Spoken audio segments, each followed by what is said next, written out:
Ako po si Dr. Benigno Manlapas, isang doktor na nag-aalaga sa ating mga nakatatanda. Alam niyo po ba na ang isang simpleng gawi na sa tingin ninyo ay nakakatulong sa inyong pagtulog ay maaaring siya mismong dahilan kung bakit kayo nagigising ng 2:00 o 3:00 ng madaling araw na naglalakad ng nakayapak papuntang banyo gabi-gabi. Ito ay maaaring tila hindi nakakapinsala sa ngayon, ngunit sa marami sa aking mga matatandang pasyente, ito ay humantong sa hindi magandang tulog, alta presyon, at maging sa mga mapanganib na pagkahulog sa gabi. Bilang isang doktor na araw-araw na nakakasalamuhan ng mga senyor, nasaksihan ko kung paano ang isang maliit na rutina na kadalasan ay ginagawa ng may mabuting hangarin ay tahimik na nakakagambala sa buong gabi ng pahinga.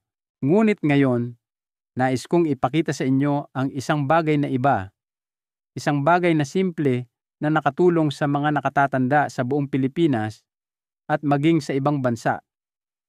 Pindutin lamang ang 3 puntos sa inyong katawan bago matulog at matulog ng mahimbing sa buong gabi nang hindi na kailangang umihi.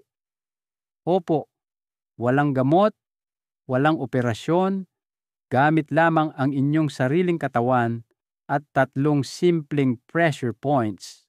Bago tayo magsimula, nais ko pong malaman kung taga saan po kayo nanonood at anong oras na diyan sa inyo ngayon. Paki-share po sa akin sa mga komento sa ibaba. Malaking bagay po iyon para sa akin. At kung ito po ay makakatulong sa inyo, huwag kalimutang mag-subscribe para hindi ninyo malampasan ang iba pang mga payong pangkalusugan na ginawa para lamang sa inyo. 3 pressure points na makakatulong sa inyong matulog ng mahimbing sa buong gabi nang hindi gumigising para umihi. Minamahal kong senior, sa ngayon ay nauunawaan na ninyo na ang paggising sa gabi para umihi ay hindi palaging dahil sa edad. Madalas itong resulta ng kung paano nagbabago ang katawan sa paglipas ng panahon at kung paano nagsisimulang magpadala ng mga nakakalitong senyales ang ilang sistema sa loob. Ngunit paano kung sabihin ko sa inyo na hindi ninyo kailangang umasa lamang sa mga gamot o mga rutina? Paano kung ang inyong sariling katawan sa pamamagitan ng banayad na paghipo ay maaaring turuan na huminahon, mag-relax at matulog ng malalim sa buong gabi? Ito ang tahimik na karunungan sa likod ng acupressure. Ang acupressure ay isang subok na pamamaraan sa tradisyonal na medisina kung saan naglalagay tayo ng banayad na diin sa mga partikular na punto sa katawan. Ang mga puntong ito ay konektado sa mga panloob na organo tulad ng mga bato, pantog, at utak sa pamamagitan ng mga daanan ng nerbiyos at mga daluyan ng enerhiya. Kapag pinindot ninyo ang mga puntong ito, pinasisigla ninyo ang nervous system sa natural na paraan. At kapag ginawa bago matulog, tinutulungan nito ang inyong katawan na pumasok sa isang mapayapa at mahimbing na estado ng pahinga. Ngayon, ibabahagi ko sa inyo ang 3 simpleng pressure points na ginagamit na ngayon ng maraming nakatatanda sa buong Pilipinas na walang side effects, walang gastos, at gamit lamang ang kanilang sariling mga kamay. Makakatulong ang mga puntong ito na bawasan ang mga senyales mula sa pantog, mapabuti ang balanse ng hormone, at bawasan ang paggising sa gabi. Magsimula na po tayo. Una, ang Yongquan, ang bubbling spring point sa ilalim ng talampakan. Ito ay isa sa mga pinaka-grounding na punto sa katawan ng tao. Matatagpuan ito mismo sa talampakan ng inyong paa, sa malambot na lubog sa pagitan ng pangalawa at pangatlong daliri sa paa, mga sangkatlo pababa mula sa puno ng mga daliri. Sa sinaunang medisina, ang puntong ito ay tinatawag na Yongquan o ang bubbling spring dahil hinihila nito pababa ang hindi mapakaling enerhiya at tumutulong na pakalmahin ang isipan. Kapag marahang pinindot sa gabi, nagre-relax ito. Pinapabagal ng nervous system ang sobrang aktibong pantog at tinutulungan kayong makatulog ng mas malalim. Ito ay lalong nakakatulong para sa mga nagigising bandang 2:00 o 3:00 ng madaling araw na may mga pagkabalisa o biglaang pagnanais na umihi. Para ma-activate ang puntong ito, umupo ng komportable at ipatong ang isang paa sa kabilang hita. Gamitin ang inyong hinlalaki o buko ng daliri para idiin ang punto sa paikot na galaw, mabagal at tuloy-tuloy sa loob ng 1 hanggang 2 minuto. Pagkatapos, gawin din ito sa kabilang paa. Maaari kayong makaramdam ng init, pangingilig, o isang pakiramdam ng katahimikan na kumakalat paitaas. Iyan ay isang magandang senyales. Hayaan ninyong ibahagi ko ang kwento ni Tio Hernan mula sa Batangas. Siya ay 74 na taong gulang, isang retiradong guro, at 8 taon nang nahihirapan sa pagkaputol ng tulog. Ipinakita sa kanya ng kanyang anak na babae ang puntong ito matapos marinig ito mula sa kanyang physical therapist. Pinindot ito ni Tio Hernan gabi-gabi habang nakikinig ng mga lumang awitin. Sa loob ng temo araw, iniulat niya na natutulog na siya mula 9:00 ng gabi hanggang 5:00 PM ng umaga nang hindi nagigising kahit isang beses. Sabi niya, parang may nagsara ng gripo sa pantog ko. Ang puntong ito ay lalong epektibo para sa mga nakakaramdam ng init sa katawan sa gabi o may tensyon sa kanilang mga binti o paa. Pangalawa, sa Ninjiao, ang 3-yin intersection sa loob ng bukong-bukong. Ang pangalawang punto ay nasa itaas lamang ng inyong bukong-bukong sa panloob na bahagi ng inyong binti. Ito ay tinatawag na San Ninjiao o ang 3-yin meeting point. Kilala ito sa tradisyonal na medisina na nakakaimpluwensya sa mga bato, atay, at pali, lahat ng organo na tumutulong sa pag-regulate ng mga hormone, dugo, at ihi. Pagkatapos ng edad 60, nagsisimulang magbago ang mga antas ng hormone, lalo na ang vasopressin na tinalakay natin kanina. Dahan-dahang pinasisigla ng puntong ito ang balanse ng hormone at tumutulong na bawasan ang pag-ihi sa gabi, lalo na sa mga kababaihan pagkatapos ng menopause. Para mahanap ang puntong ito, maglagay ng 4 na daliri sa itaas ng buto ng panloob na bukong-bukong. Ang punto ay nasa likod lamang ng buto ng lulod sa antas na iyon. Gamitin ang inyong hinlalaki para dahan-dahang idiin. Hawakan ng 1 minuto. Huminga ng dahan-dahan. Pagkatapos ay gawin sa kabilang binti. Gawin ito habang nakaupo sa inyong kama bago humiga na may malambot na ilaw o nakakakalmang musika. Sabi ni Dr. Elenita Reyes, isa sa mga respetadong doktor sa larangan ng tradisyonal na medisina sa Pilipinas, ang puntong ito ay perpekto para sa mga nakatatanda na nakakaranas ng parehong pagkaapurang umihi at pagkapagod. Madalas niya itong inirerekomenda para sa mga kababaihan na dumaranas din ng pag-iinit ng katawan, pagkabalisa, o hindi magandang panunaw. Ito ay isang maliit na punto, ngunit napakalakas. Pangatlo, Shenmen. Ang Spirit Gate point sa pulso. Ang ating pangatlo at huling punto ay nasa inyong pulso, malapit sa lugar kung saan nagtatagpo ang inyong kamay at braso. Ito ay tinatawag na Shenmen, na nangangahulugang Spirit Gate. Kilala ang puntong ito na nagpapakalma ng puso, nagre-relax ng isipan, at tumutulong sa inyong makatulog ng malalim at walang patid. Sa maraming tahanang Pilipino, ang mga nakatatanda ay natutulog na may sandaang iniisip pa rin sa kanilang isipan. Pinapayagan ng puntong ito ang katawan na bitawan ang ingay na iyon at tinutulungan ang utak na mahulog sa malalim na yugto ng pagtulog kung saan nangyayari ang paggaling. Para mahanap ito, iharap paitaas ang inyong palad. Kapain ang guhit sa ibaba ng inyong palad sa gilid kung nasaan ang inyong hinliliit. Mayroong maliit na guwang malapit sa litid. Idiing marahan ang lugar na ito gamit ang hinlalaki ng kabilang kamay sa maliliit na bilog sa loob ng 1 hanggang 2 minuto. Gawin ito sa parehong pulso. Hayaan ninyong ibahagi ko ang kwento ni Aling Loida, isang retiradong nurse mula sa Cebu. 2 o 3 oras lang siyang nakakatulog gabi-gabi at palaging mababa ang kanyang kalooban. Nakahanap ang kanyang anak ng isang video tungkol sa puntong ito at sinimulan niya itong pindutin tuwing 9 mamwas ng gabi.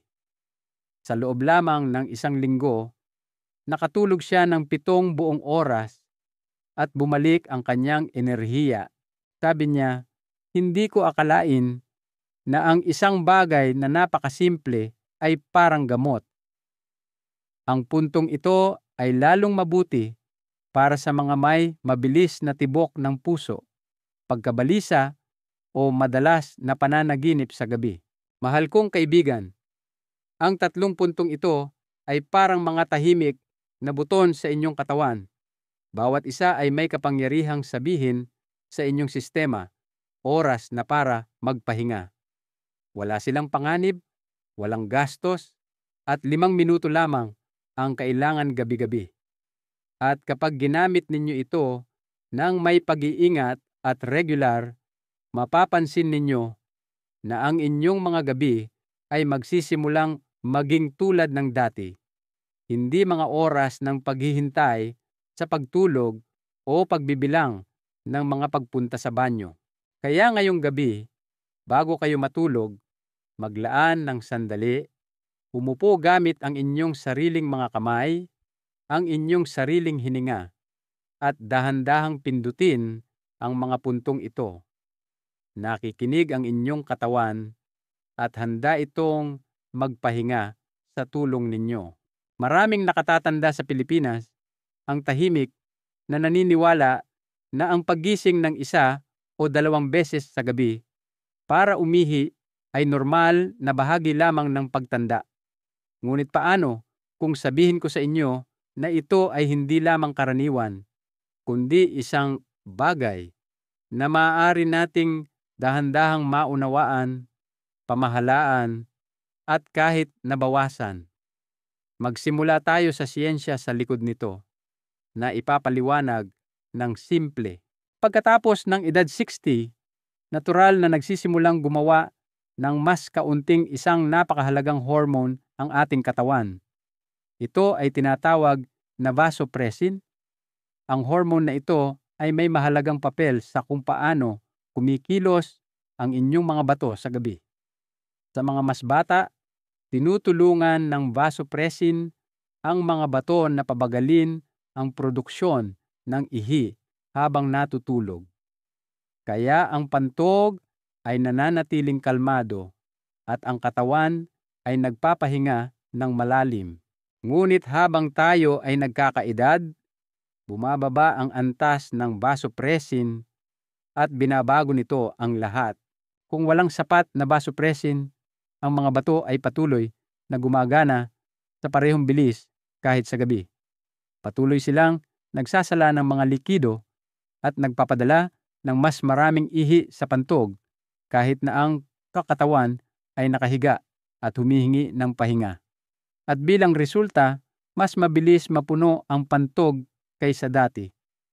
Kahit isang maliit na halaga, sabihin na nating 150 hanggang 200 milisyo ay sapat na para magpadala ng malakas na senyales sa utak. Ngayon, narito ang isang bagay na hindi napapansin ng maraming tao. Ang pantog mismo ay nagiging mas sensitibo pagkatapos ng edad 60. Noong mga mas bata pa kayo, madali itong makapag-ipon ng 400 hanggang 500 mil bago ninyo maramdaman ang agarang pangangailangan. Ngunit ngayon, kahit kalahating baso lang, mga 100 mamimilak mali, ay maaaring maramdaman na puno na ito. Kaya kahit wala pang gaanong ihi sa loob, ginigising pa rin kayo ng inyong utak sa pag-aakalang oras na para pumunta sa banyo. Hayaan ninyong ibahagi ko ang kwento ni Ginoong Dante mula sa Pampanga. Siya ay 71 taong gulang at sa loob ng maraming taon ay naniniwala siyang mahina ang kanyang pantog. Nagigising siya ng 3 beses sa isang gabi at inakala niyang katandaan lang ito. Ngunit matapos makipag-usap sa kanyang doktor at malaman ang tungkol sa vasopressin, isang bagay lang ang binago niya, ang kanyang pag-inom ng tubig sa gabi. Sa loob ng 1 linggo, 1 beses na lang siyang nagigising. At sa 2 linggo, nakatulog siya ng 6 na oras ng dire-diretso. Isang bagay na hindi niya nagawa sa loob ng maraming taon. Ngunit ang mga hormone ay isang bahagi lamang ng kwento. Ang paraan ng ating paghiga sa gabi ay nagbabago rin kung paano gumagalaw ang mga likido sa loob ng katawan. Sa araw, pinapanatili ng gravity ang likido sa inyong mga binti at paa. Ngunit kapag humiga kayo, ang likidong iyon ay nagsisimulang bumalik sa inyong mga bato at itinuturing ito ng mga bato bilang sobrang tubig na kailangang salain. Ito ang dahilan kung bakit maraming tao ang nakakaramdam ng pagnanais na umihi 1 o 2 oras pagkatapos matulog, kahit na hindi sila uminom ng maraming tubig sa gabi. Hindi ito isang depekto sa inyong katawan. Ito ay kung paano lamang nagbabago ang sistema sa pagtanda. Iyon ang dahilan kung bakit ang magaang paglalakad sa umaga at gabi ay talagang makakatulong. Itinutulak nito ang sobrang likido palabas ng mga binti, kaya mas kaunti ang kailangang gawin ng mga bato sa gabi. Ngayon, pag-usapan natin ang isa pang tahimik na dahilan sa likod ng paghihi sa gabi, ang stress at nababagabag na pagtulog. Sa maraming nakatatanda, kahit isang maliit na pag-aalala tungkol sa pamilya, kalusugan o pera ay maaaring makagambala sa mga siklo ng pagtulog. Kapag ang isipan ay hindi nahuhulog sa malalim na pagtulog, nananatiling alerto ang katawan. Sa ganitong estado na kalahating gising, kahit isang maliit na senyales mula sa pantog ay sapat na para gisingin kayo.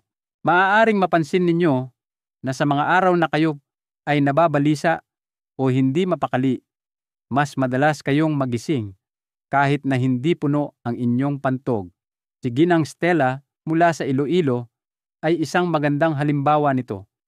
Siya ay 60 na taong gulang at halos gabi-gabi siyang nagigising ng 2:30 ng madaling araw. Hindi dahil sa ihi, kundi dahil hindi mapalagay ang kanyang isipan. Sinimulan niyang magpraktis ng simpleng malalim na paghinga bago matulog, 5 minuto lamang, at sa loob ng 1 linggo ay nagsimula siyang matulog ng mas mahusay. Ngayon, gumigising siyang sariwa ang pakiramdam at halos wala na ang pagnanais na umihi sa gabi. Minamahal na senyor, ang mensaheng nais kong ibahagi ay ito. Ang inyong katawan ay hindi sira. Nagbabago lamang ito. At kapag nauunawaan ninyo ang mga pagbabagong ito, nang may pagmamahal, may kaalaman, at may banayad na pagkilos, ang inyong mga gabi ay maaaring maging payapa muli. Hindi ninyo kailangang tanggapin ang putol-putol na tulog bilang kabayaran sa pagtanda. Naaalala pa ng inyong katawan kung paano magpahinga, kung paano magpagaling, at kung paano maging balanse. Ang kailangan lang nito ay ang inyong suporta sa anyo ng kamalayan, maliliit na pagbabago, at pang-araw-araw na pangangalaga. At iyan mismo ang ginagawa natin sa video na ito, hakbang-hakbang. Kaya manatili po kayo sa akin dahil susunod ay ipapakita ko kung paano ang pagpindot lamang sa 3 punto sa inyong katawan ng marahan gabi-gabi ay makakatulong sa inyong matulog hanggang umaga ng walang abala. Opo, tama po ang narinig ninyo. 3 simpleng pressure points, walang gamot, walang makina, gamit lamang ang inyong sariling mga daliri at ang inyong hininga. Ituloy natin ang paglalakbay na ito ng sama-sama at ibalik ang payapang gabi na nararapat sa inyo. Isang 5 minutong rutina sa gabi para pindutin ang tamang mga punto at matulog ng mahimbing sa buong gabi. Una, ihanda ang inyong lugar ng may pag-iingat. Bago ninyo simulang pindutin ang anumang punto, siguraduhing kalmado ang inyong paligid. Umupo sa isang matibay na upuan o sa inyong kama kung saan komportableng nakatapak ang inyong mga paa sa sahig. Kung mataas ang inyong kama, maglagay ng maliit na bangkito para pagpahingahan ng inyong mga paa. Panatilihing malambot at mahina ang mga ilaw. Sapat na ang isang mainit-init na ilaw sa tabi ng kama o isang madilim na ilaw. Ang maliwanag na ilaw sa gabi ay maaaring makalito sa inyong utak at maantala ang pagtulog. Siguraduhing malinis at tuyo ang inyong mga kamay at paa. Hindi na kailangang magsabon muli. Sapat na ang mabilis na pagbanlaw ng maligamgam na tubig. Ito ay hindi lamang tungkol sa kalinisan, kundi tungkol din sa paghahanda ng inyong isipan na ngayon na ang oras para magpahinga. Ang ilang mga nakatatanda ay gustong magpatugtog ng malambot na instrumental na musika o mga awitin sa likuran. Maaari ninyo rin itong gawin kung nagdudulot ito ng kapayapaan sa inyong puso. Pangalawa, pagsabayin ang marahang paghinga sa pagpindot sa pressure point. Habang pinipindot ang mga acupressure points, mahalaga ang papel ng inyong hininga. Ang malalim at mabagal na paghinga ay tumutulong sa inyong nervous system na mag-relax. Pinapayagan din nito ang inyong katawan na mas epektibong matanggap ang mga senyales mula sa mga pressure points. Kaya habang pinipindot ninyo ang bawat punto, sundin ang simpleng ritmo ng paghinga. Huminga papasok ng dahan-dahan sa inyong ilong sa loob ng 4 na bilang. Dahan-dahang pigilin ang hiningang iyon sa loob ng 2 bilang. Pagkatapos ay dahan-dahang ilabas ang hangin sa inyong bibig sa loob ng 6 na bilang. Nakakatulong ang ritmong ito na pakalmahin ang tibok ng inyong puso at dalhin ang inyong isipan sa kasalukuyang sandali. Hindi ninyo kailangang bumilang ng malakas. Pumasok lang sa ritmo. Gawin ang paghingang ito habang pinipindot ang bawat punto. Pangatlo, sundin ang pagkakasunod-sunod na ito. Paa patungong kamay. 1 minuto bawat isa. Magsimula sa iyong 1 point sa inyong paa. Tandaan, ito ay nasa malambot na bahagi ng inyong talampakan, sa ilalim lamang ng bola ng paa. Pindutin ang lugar na ito sa paikot na galaw gamit ang inyong hinlalaki o buko ng daliri sa loob ng halos 1 minuto bawat paa. Maaari ninyong ipikit ang inyong mga mata o tumitig ng malambot sa isang kandila o ilawan. Susunod, lumipat sa Saninjiao Point, mga 4 na lapad ng daliri sa itaas ng inyong panloob na bukong-bukong. Ito ay bahagyang nasa likod ng buto. Gamitin ang inyong hinlalaki para pindutin sa mabagal at matatag na mga bilog sa loob ng 1 minuto bawat gilid. Nakakatulong ito na i-regulate ang mga senyales ng inyong pantog at balanse ng hormone. Panghuli, pumunta sa inyong pulso. Hanapin ang Shenmen Point malapit sa guhit sa ilalim ng inyong hinliliit. Maaaring medyo masakit ito kapag pinindot. Maglagay ng banayad na diin dito sa maliliit na bilog sa loob ng 1 minuto bawat pulso. Sa kabuuan, ang rutinang ito ay aabutin ng halos 5 minuto. Maaari ninyo itong gawin habang nakaupo o kahit nakahiga sa inyong kama hanggat suportado ang inyong katawan at mabagal ang inyong paghinga. Pang-apat, palakasin ang epekto gamit ang maligamgam na sesame oil sa tamang oras. Ngayon, narito ang isang magandang sikreto mula sa maraming nakatatanda at mga doktor ng tradisyonal na medisina. Gumamit ng maligamgam na sesame oil sa inyong mga kamay at paa bago pindutin ang mga punto. Ang sesame oil o langis ng linga ay kilala sa mga katangian nitong nagpapainit at nagpapakalma. Pinapakalma nito ang mga nerbiyos, pinapabuti ang sirkulasyon ng dugo, at dinadala ang diin ng mas malalim sa mga tisyu. Painitin ang 1 kutsaritang sesame oil sa pagitan ng inyong mga palad at dahan-dahang ipahid sa inyong mga talampakan, bukong-bukong at pulso. Pagkatapos ay magpatuloy sa pressure routine tulad ng inilarawan at huwag maghintay hanggang hating gabi. Ang perpektong oras para gawin ito ay sa pagitan ng 9 ng gabi at 9:30 ng gabi. Pagkatapos lamang kumain ng hapunan at magsipilyo, ngunit bago ninyo maramdaman na masyado na kayong inaantok. Nakakatulong ang oras na ito na ilipat ang inyong katawan sa natural na sleep mode at maiwasan ang mga senyales sa banyo sa gabi na makagambala sa inyong pahinga. Panlima, isang totoong kwento sa buhay. Si Ginoong Ricardo mula sa Davao ay natulog ng mahimbing pagkatapos ng buwantong taon. Hayaan ninyong ibahagi ko ang nakasisiglang kwento ni Ginoong Ricardo, isang 49 anyos na retiradong bangkero mula sa Davao. Sa loob ng mahigit 20 taon, nahirapan siya sa putol-putol na tulog. Gabi-gabi, walang palya, nagigising siya ng 1:30 ng madaling araw, tapos ulit ng 4 ng umaga. Minsan, mas madalas pa. Sinubukan niyang bawasan ang pag-inom ng tubig pagkatapos ng hapunan. Sinubukan niya ang mga herbal tea, sleeping pills, pagpapalit ng kutsyon. Walang nakatulong.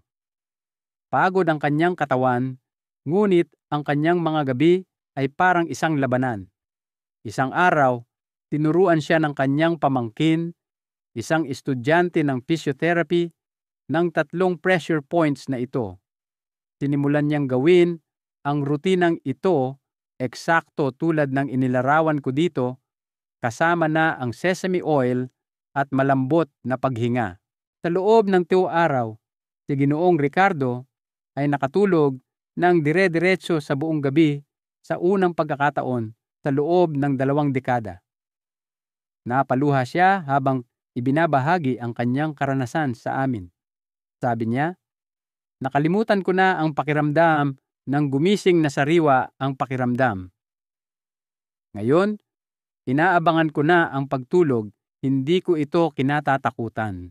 Ang kanyang kwento ay isang paalala na minsan ang paggaling ay hindi nagmumula sa isang ospital o isang tableta, kundi mula sa isang tahimik na sandali gamit ang inyong sariling mga kamay. Mga banayad na gawi na tumutulong sa mga senyor na matulog ng mahimbing at mapanatili ang mga resulta gabi-gabi. Kaya ngayon, natutunan na ninyo kung paano pindutin ang 3 banayad na punto sa inyong katawan gabi-gabi. At marahil ay nagsimula na ninyo nang maramdaman ang pagkakaiba. Ngunit para tunay na matamasa ang malalim at walang patid na pagtulog sa mahabang panahon, dapat din nating alagaan ang maliliit na gawi sa paligid ng ating oras ng pagtulog. Dahil kahit ang isang perpektong acupressure routine ay maaaring magambala ng 1 tasa ng tsaa na huli na o ng 1 mangkok ng sinigang na nagpapainit sa inyong puso, ngunit pinapanatiling aktibo ang inyong pantog. Sa bahaging ito, ibabahagi ko sa inyo ang 4 na simpleng gawi.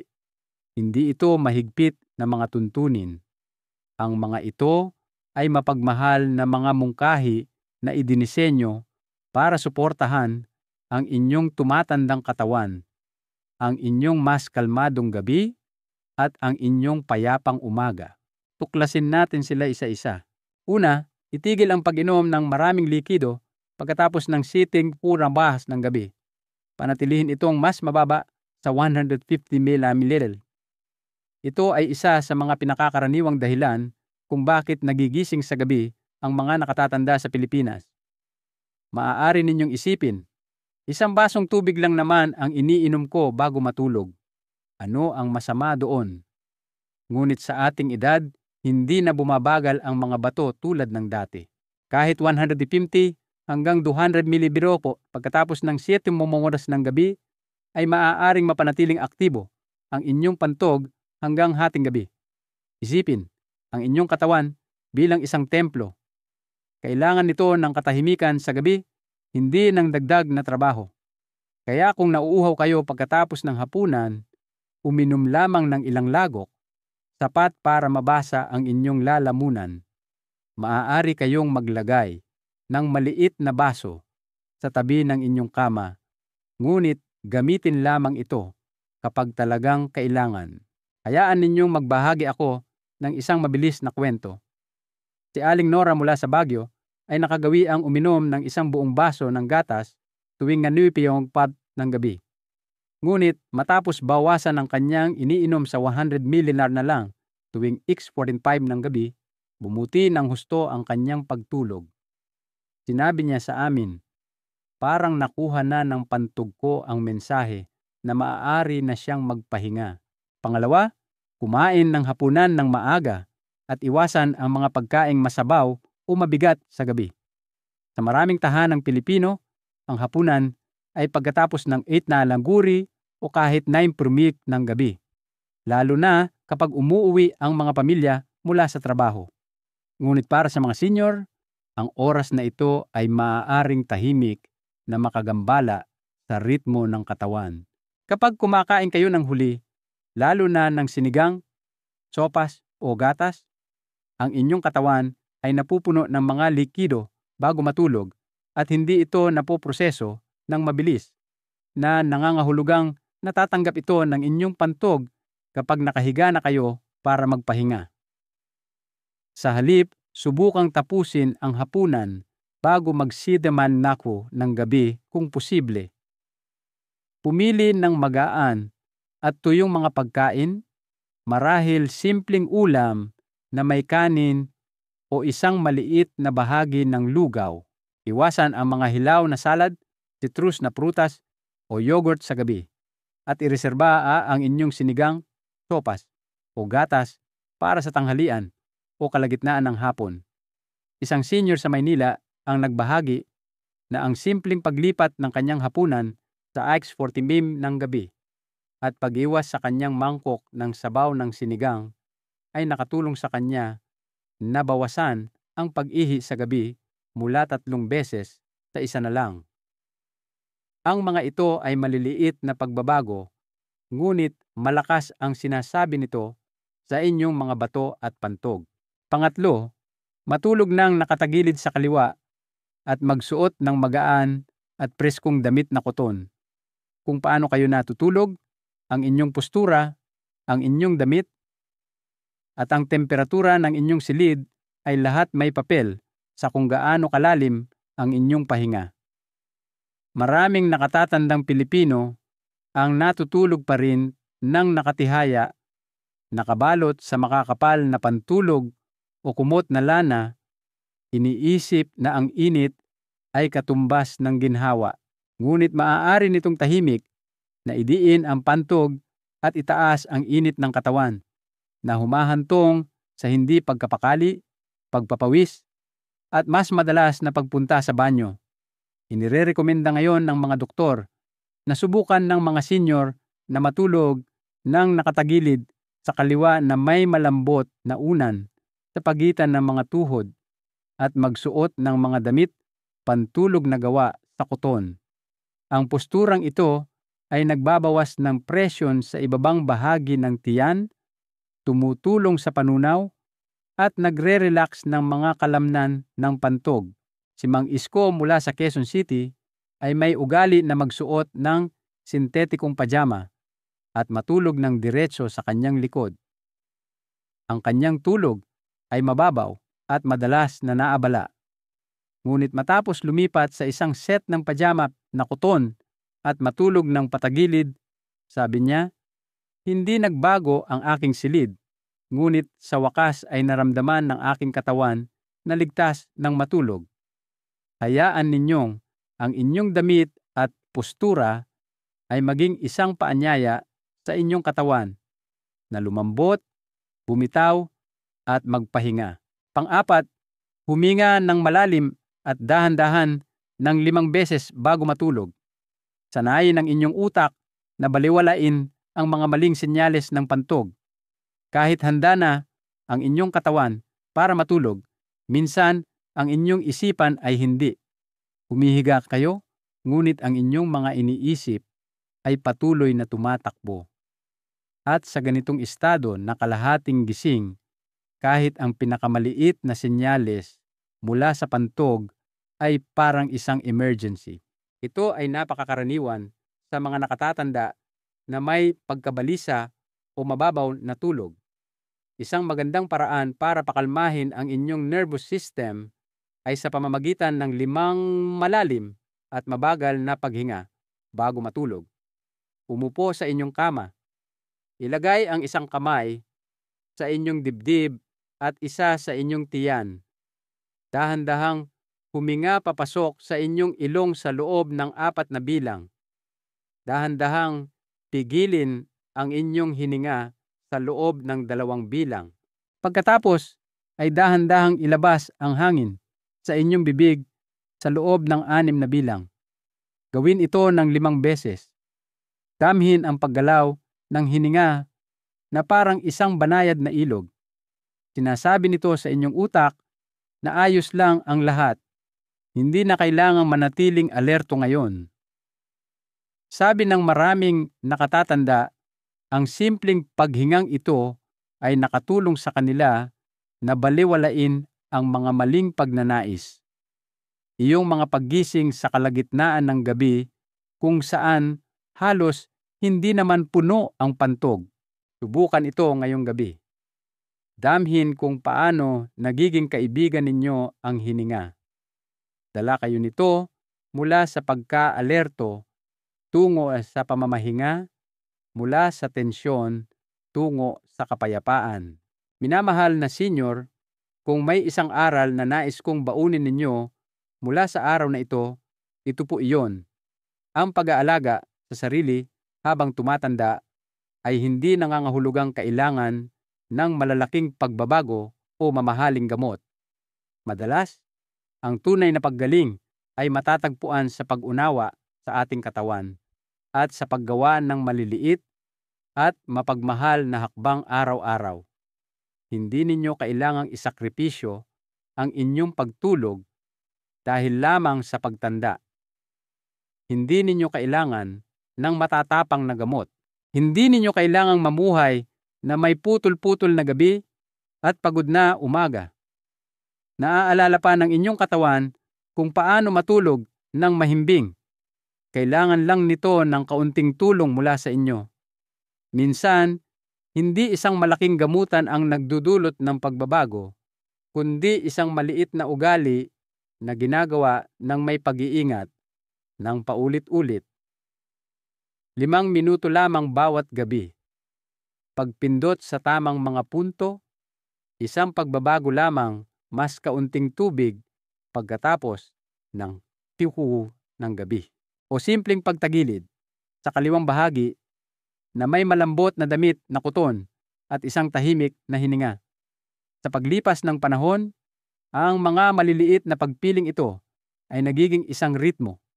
At ang ritmong iyon ay nagiging pahinga. At mula sa pahingang iyon, bumabalik ang inyong lakas. Lumilinaw ang inyong isipan. Bumabalik ang inyong ngiti. Iyon ang nais ko para sa inyo. hindi lamang tulog, kundi paggaling. Kung ang mensahe ngayon ay umantig sa inyong puso, paki-type po ang salitang pag-asa sa mga komento sa ibaba. Ang isang salitang iyon ay maaaring magbigay inspirasyon sa isa pang senior na tahimik na nakaupo tulad ninyo na simulan ang kanilang sariling paglalakbay. At kung nakahanap kayo ng kahit isang ideya na kapaki-pakinabang, mangyaring ibahagi ang video na ito sa isang kaibigan, isang pinsan, o sino mang mahal ninyo sa buhay dahil kapag mas mahimbing ang tulog ng isang senior, nagiging mas mapayapa ang buong tahanan. Huwag din pong kalimutang mag-subscribe at pindutin ang bell icon para patuloy tayong magkasama sa magandang paglalakbay na ito ng kalusugan at masayang pamumuhay ng mga senior. Hanggang sa muli nating pagkikita, naway maging tahimik ang inyong mga gabi at puno ng pag-asa ang inyong puso.